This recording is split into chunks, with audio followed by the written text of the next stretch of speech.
Are we live? You're live. No, we're live. Alright, hello. Reporting to you live from Athens, Greek, outside of the Greek Parliament building. We just learned that there's a riot taking place at 6 o'clock. It's going to be interesting to see how it pans out. It happens every year, or that's what the soldier told us over there. And we're going to see what goes down at 6 o'clock. So yeah.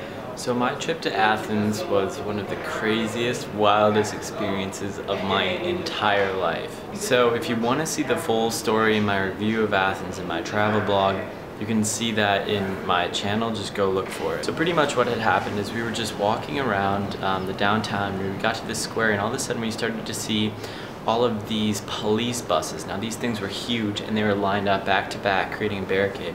And then all of a sudden we started to see all of these riot police around. Pretty intimidating, but as we were walking through wondering what the heck was going on, we got close to the embassy and there was a soldier there who was answering questions. So pretty much he explained to us around in the 70s, Greece was not going through such a hot time, and the US had backed a dictator who was good to America's capitalist intentions, and some of the people there wanted a communist leader. These people who were protesting communism started rioting and stuff like that, and I think the police ended up killing a couple of the students who were protesting. And then every single year since then, they've held anti-American protests, and I believe back then somebody ended up launching an RPG at the US Embassy, so tensions were extremely high back then, and people are still advocating for communism. Spending my time in Hungary, which used to be communist, and seeing that, it really makes me wonder what's going through these people's heads. But Athens is in a deplorable economic conditions right now. It's in the middle of the refugee crisis and whatnot, so you could see why these people are mad. A lot of them didn't have jobs, and in Greece they were all protesting in around like 2013, I believe, when the euro crashed, and the city's still kind of recovering for that, and you can really see that when you're there. Now, one thing I want to explain right away: hindsight is always 20/20, and I'm not going to defend my actions in this video, but I'm also asking you not to just judge us. But pretty much, we heard that there was going to be stuff going down in this center. You know, personally, I wasn't, didn't really want to hang out, but my friend Ziggy, he wanted to stick around and see what was going to happen. And it sounded harmless enough, so he convinced me to, so we stuck around. We got a few beers at a roadside thing, and we just kind of hung out in the park, and eventually we started to hear the echo of people in the distance, and then the protesters came, and there was a huge line of them. They all had microphones and stuff, and we watched them for a couple minutes standing behind the police barricades.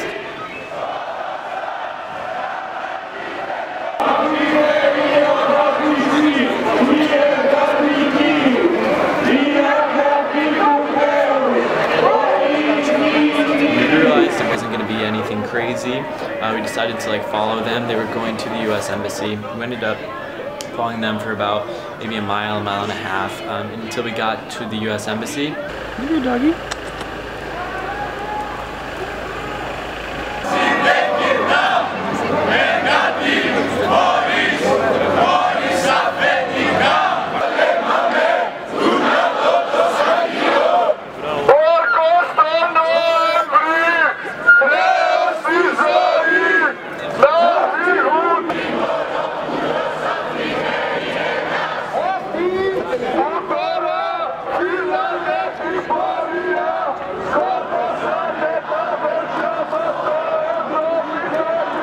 That's where they kind of stood for a while. Everyone was shouting at the people. They, blocked off the US Embassy. There was nothing they were going to do. We were excited to see what happened, but nothing happened. It was just a peaceful protest.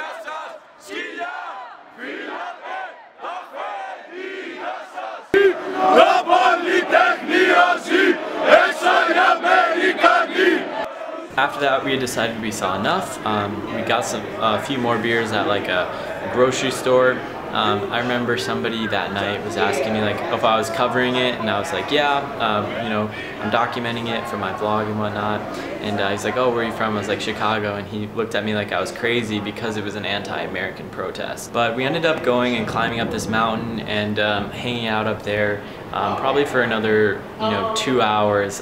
Just completely forgot about what was going on down there. We thought it was all over. That was all that was going to happen. I know that the guy told us there was going to be a riot, but we had figured that was going to be it, just that little protest. And I remember while we were up on the mountain, we were seeing the flashes and stuff down in the city and hearing some bangs occasionally. But we really didn't piece it together. Like, I thought that they were possibly shooting a movie or something down there, and we could just spot it. We were looking over the entire city and we could spot it way in the distance. So it's not something that was clearly going on right below us or anything like that. But we had enough on top of the mountain and we decided to just call it a night and head back to our Airbnb. Now, as we were going down the streets, just following the GPS, all of a sudden, the air started to get a little hazy. We were walking, and there was another guy behind us who had a suitcase, and obviously another tourist. And then we turn a corner, and the air just keeps getting thicker, and we see some stuff on fire in the street, and we're like, whoa! I guess something's going on down here. And we started to realize as we kept walking that it wasn't smoke in the air; it was tear gas, and it was actually getting in my eyes and stuff like that. It was not a pleasant thing. It just kind of makes your eyes water. And a couple times that night where my vision, I completely had to keep on blinking and I couldn't see at all. But we went a little further just to see what was going on. We turned the corner and we saw where all the actual protesters were in this little plaza. They were throwing flares and stuff like that. We kept our distance, and at that point we actually saw somebody getting jumped by a bunch of people there. So we were like, all right, enough's enough, we're getting out of here. This is really sketchy. And just then some guy came up to us who was, he was really intense, and he was an anarchist. He was wearing all black. He's like, where are you from? And me being an American at an anti-American protest, it made me kind of shit my pants. But I told him I was from Canada, and he instructed us to go look down the street for some cops. I tried to protest. He's like, no, go down there. So we did, and then we just left. And we were walking around kind of the outskirts of the town, back towards more towards the middle of the city, and we got out of it. And that seemed like the end of it. So we kept on walking towards our Airbnb, and as we were walking, we could see where certain areas where there would be squads of police officers just in front of the street. And eventually we got to the point where we had to cut in again to get to where our Airbnb was. So at this point, again, Ziggy was more so into the idea of checking out what was going on. We didn't have anything to do that night.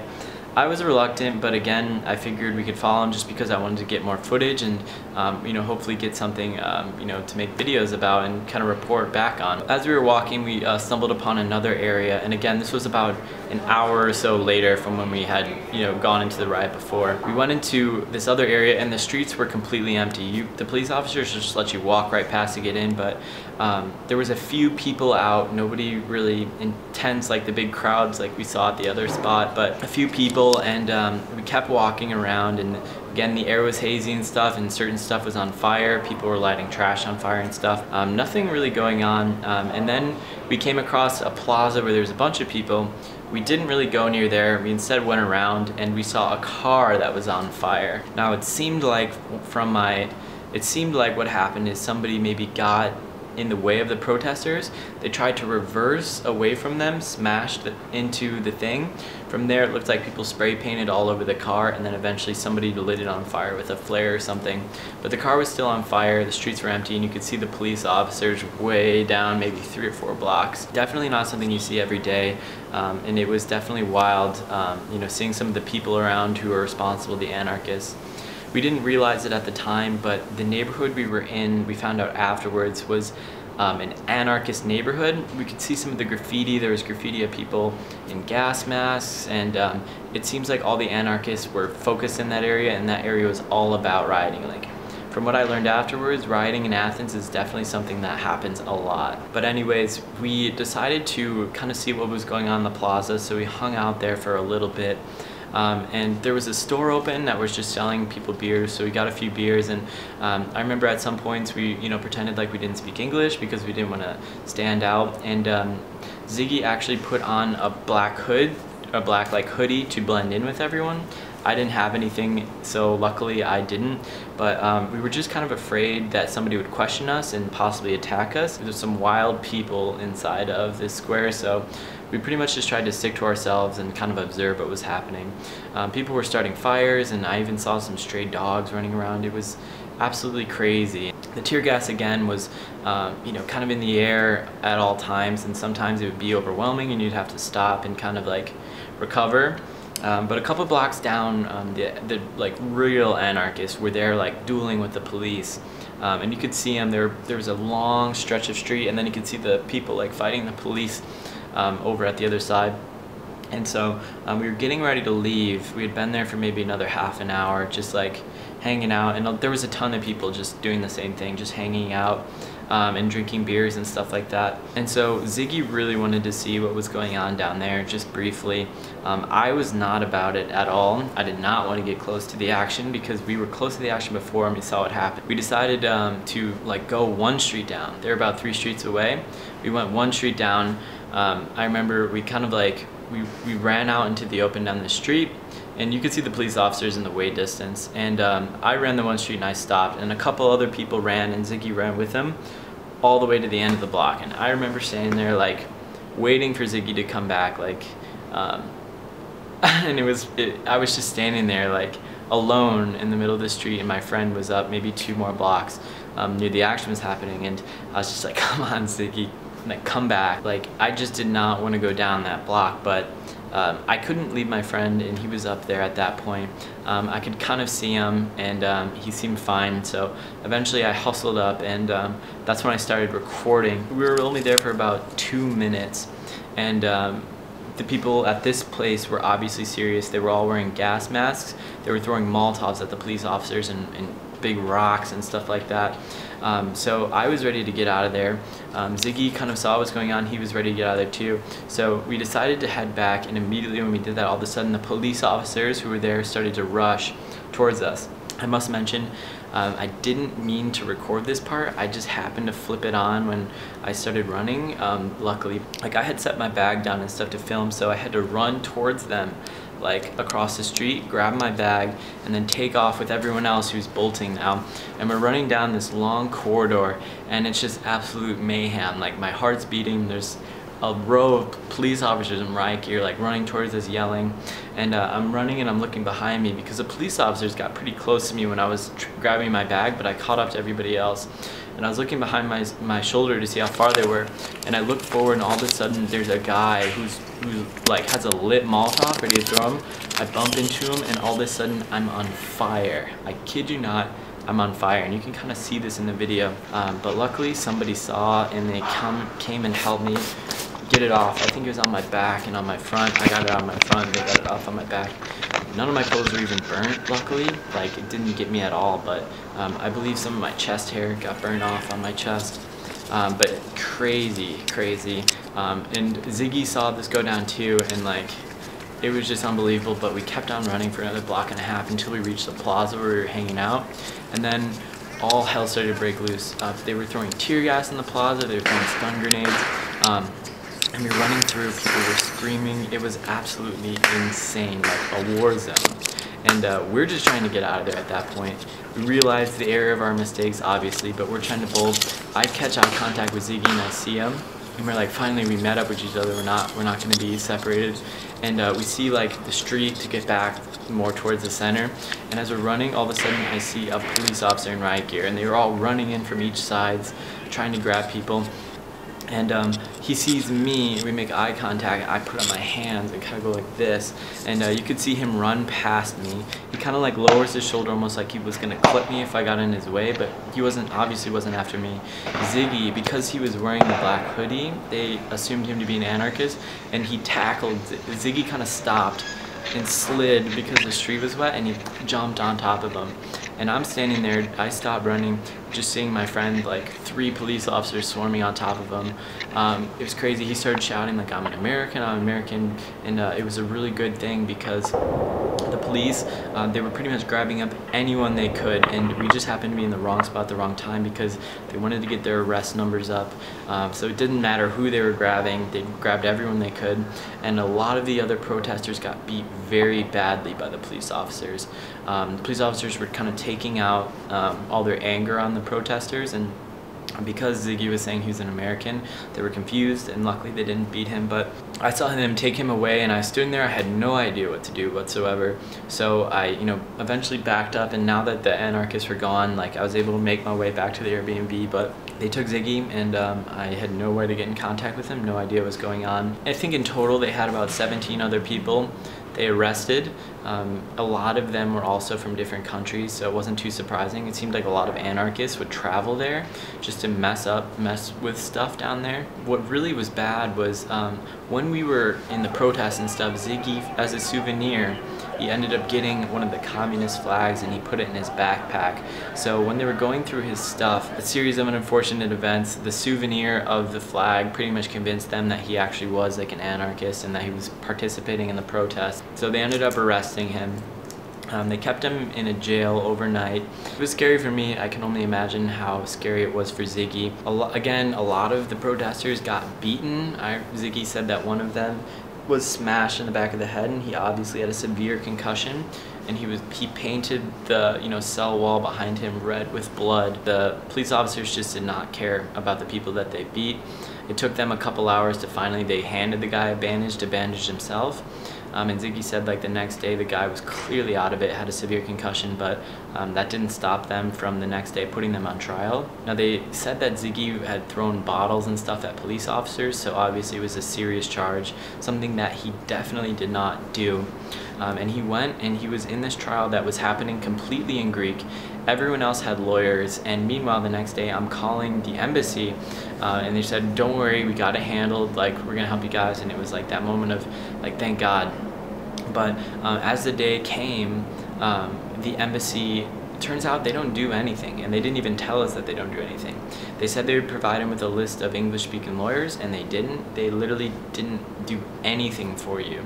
And so Ziggy was the only person at this trial without a lawyer. They did not translate it for him.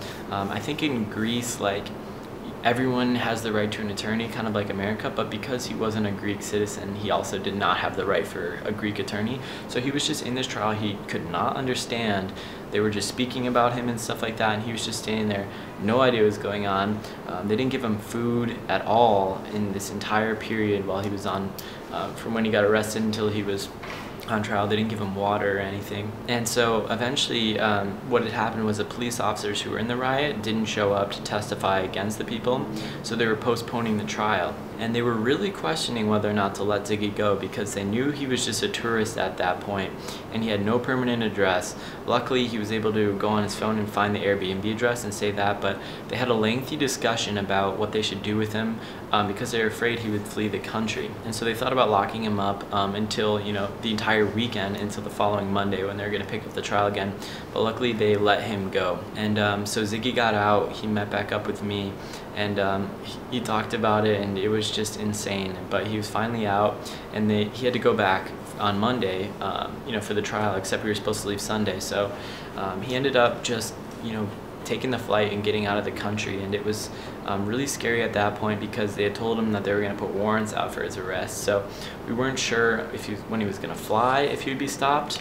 Luckily, he didn't get stopped, but then he was still in Hungary for another month at least, and it was just insane because we didn't know if he was wanted, if there was stuff out for him and stuff. It was really a stressful experience, and I remember like the couple days after, like watching the video, when I realized I actually had a video of it, it just gets your heart beating and you have that anxiety, like almost like a minor like PTSD from it. We always joke about it, but it really was a super stressful experience. But He ended up having to bail out like on his trip to Berlin because he didn't want to fly. He was afraid to get in trouble. But he did go with us to a ski trip to Austria. And when we were crossing into Germany, they took all of our passports, and he gave him his Hungarian card, and you know, they checked, but luckily, you know, they didn't stop us. But man, that was another really intense experience, being at border control, not knowing if they're gonna come back and, you know, arrest him and take him back to Greece. Pretty much he just said like he couldn't go back to that prison, and they obviously weren't giving him a fair shot, and he didn't know if he could get a lawyer or not, so he'd rather take his chances running. And then so when he was in Hungary, we finished up finals and stuff, and he went on his plane back to America. And luckily he, you know, never had any problems. It didn't stop him or anything. Didn't stop him entering the US. And so what we think is that it was probably he was charged with kind of what accounts for in Greece as a misdemeanor, because they didn't translate the trial or anything like that. We don't think it was a serious crime. So there probably is still a warrant out for his arrest in Greece. We don't think it's like a felony charge, so it's not worth putting out like a Europe-wide warrant out for him, luckily enough. But it was a pretty insane experience. Obviously lessons were learned, and that's definitely not something we would ever recommend or do again. But definitely a crazy time, and something I'll never forget about, that's for sure. So yeah, if you enjoyed the story, make sure to like and subscribe if you want to see my other travel vlogs.